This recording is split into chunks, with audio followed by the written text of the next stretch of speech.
Today we look at how to master Facebook ads for real estate leads. Let's begin.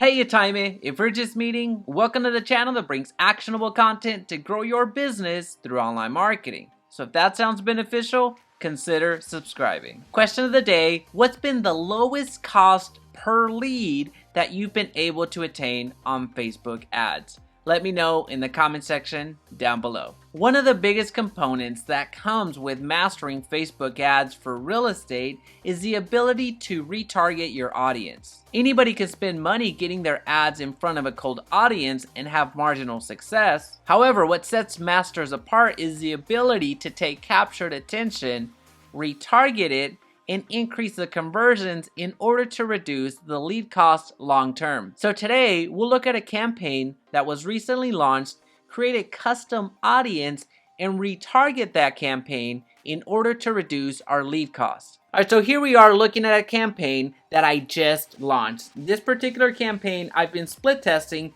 from the campaign level versus the ad set level. So when you click over here and then go over to the ad sets, you see that they're all uniform, meaning that it's a lead campaign. The only difference is the ad set. We are not doing any split testing with the particular ad. So the ad copy and the image, they all remain the same. So when you come over here, you see everything looking the same way. The thing that we're testing right now is the audience. Now, since we're creating this video on how to level up your Facebook game and become a Facebook ads master, if you will, what we're gonna do is do some retargeting.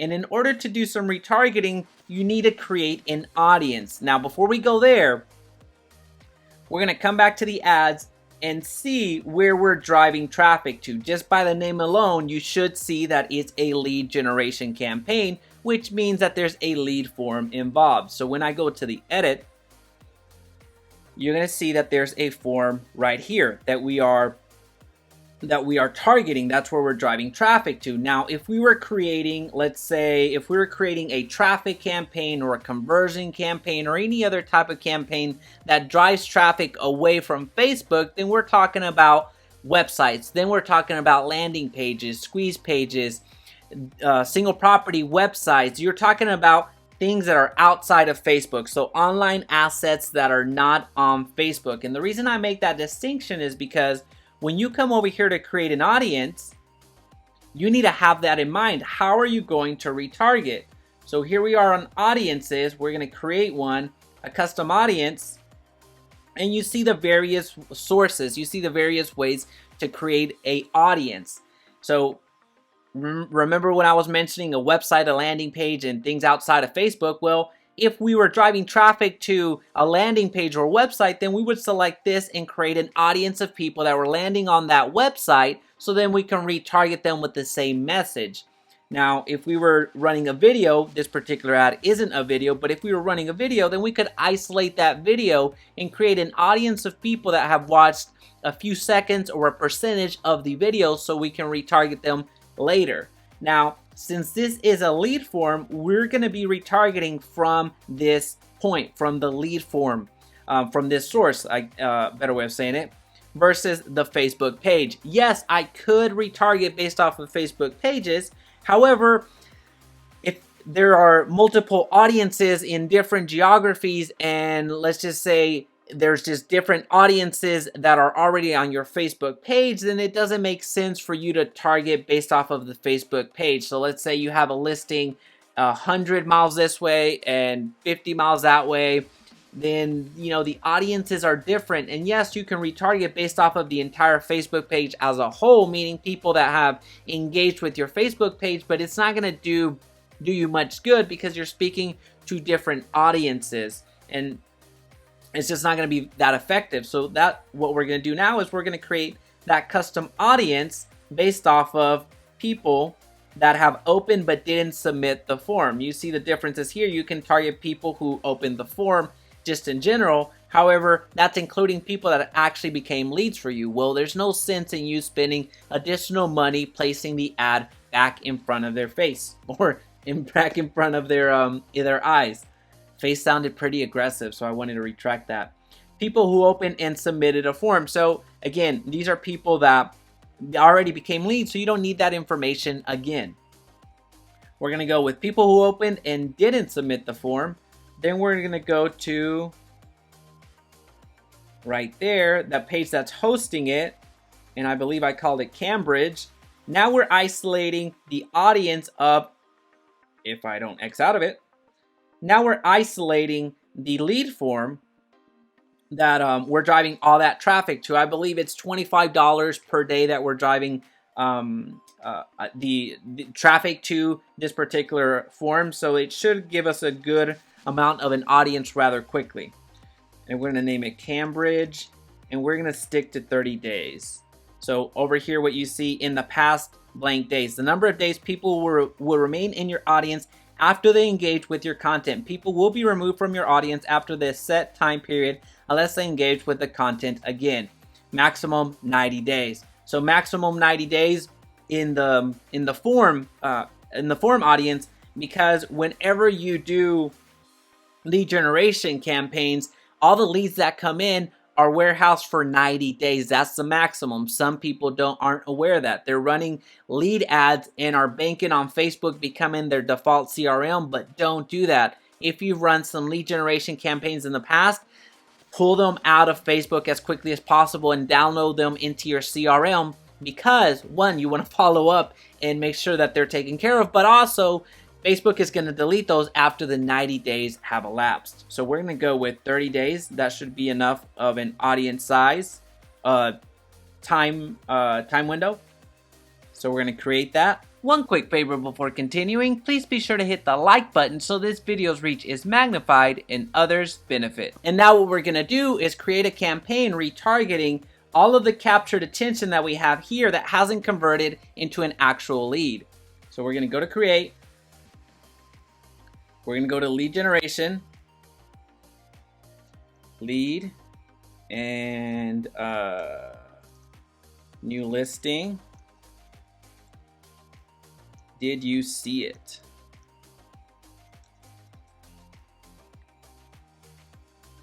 Copy, continue. All right. Now we're going to call that custom audience back up. That audience that we just created right there. And I'll move myself one more time. Don't worry about the reach. It's going to say something wrong. It's just going to say something wrong. So just be okay with that. But also, in this case, it does stand to reason that there's less than 10 because we just created this. But either way, the daily, the potential reach and estimated daily results is not going to be accurate here. And then at this point, we're just going to go with everyone who lives in this location. And I'm going to reduce it down to Texas.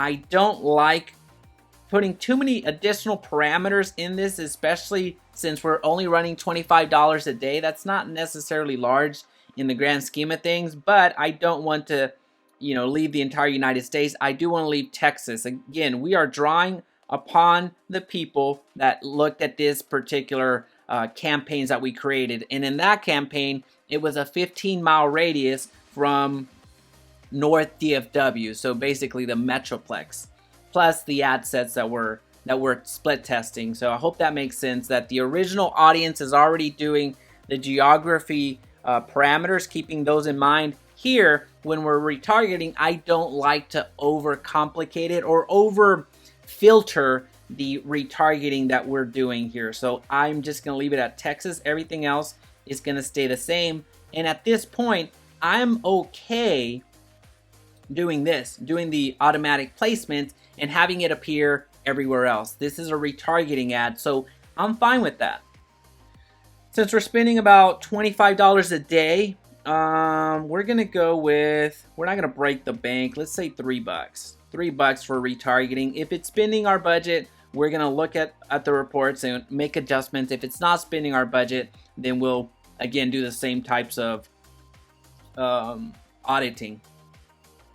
All right. I just remembered something, so let's go back. I did not label this accordingly, so Cambridge 30 retargeting. Copy that. Continue.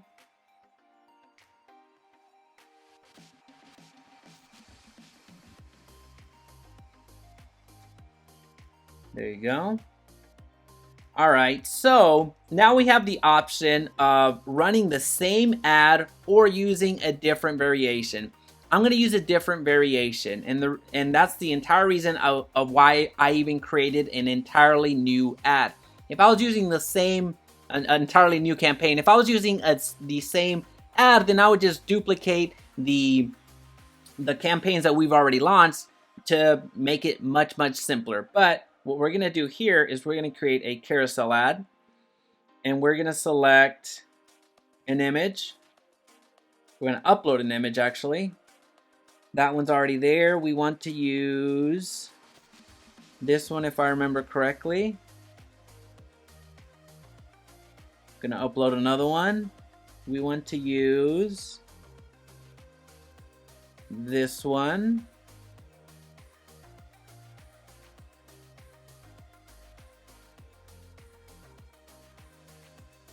All right, so we're going to continue. Actually, we're going to select this one right here. Just a reminder that that's what the house looked like. Keep in mind, these are people that are seeing this campaign for the second or third or fourth time. So I'm going to include some additional visuals so they get a little sneak peek, because they already, it's to our benefit since we already spent money gaining their attention the first time, that they see what's going on the second time. New listing. Updated home.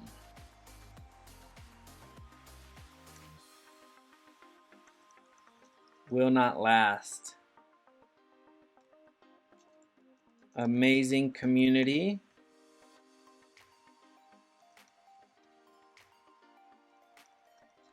Make Providence Village your home.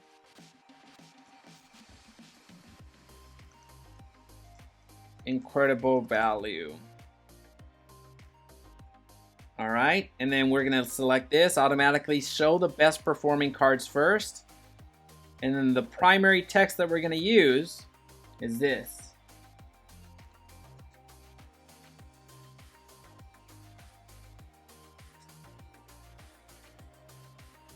Did you see the inside? This home is too good to pass up. This updated home is the one you've been waiting for. Click learn more for all of the property's features. All right, now we're going to call the action, change that to learn more. And we're going to use the same lead form. We're going to scroll down.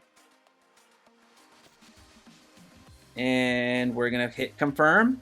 So as a recap on what we've just done, we have just retargeted all of the people that have shown interest but did not become leads for us. We excluded the people that already did. So in our retargeting efforts, we're taking all of that captured attention and trying again with a different ad. Essentially, we're retargeting and hoping for higher conversions with this particular campaign. Well, this is how you master Facebook ads for real estate leads. If you found value in this video, please be sure to subscribe so we can talk again soon.